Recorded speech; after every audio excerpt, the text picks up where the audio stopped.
6 du'as that it will make the rizq pour upon you.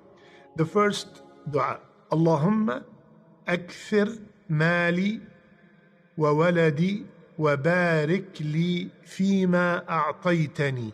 Ya Allah, make my wealth and my children abundant and put barakah, Ya Allah, in everything that you have given me. Who did Rasulullah ﷺ make this dua for? He made it for Anas radiallahu anh when his mother brought him to Rasulullah ﷺ, and she said, Ya Rasulullah, Anas khadimuk, Anas is your servant, make dua for him. And Rasulullah ﷺ made this beautiful dua for Anas, and Anas had so much wealth and he lived very, very long time, subhanallah, because of the barakah of the dua of Rasulullah ﷺ. So I can make this dua for myself, or I can make it to my children or to my parents. اقرأ اقرأ يا محمد السلام عليك يا رسول الله والضحى والليل إذا سجى ما ودعك ربك وما قلى وللآخرة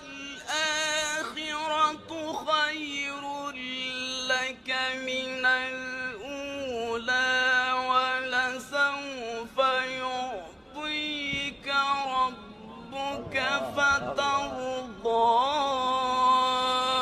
ألم يجدك يتيما فآوى ووجدك ضالا فهدى ووجدك عائلا فأغنى فأما اليتيم فلا تقهر وأما السائل فلا تنهر وأما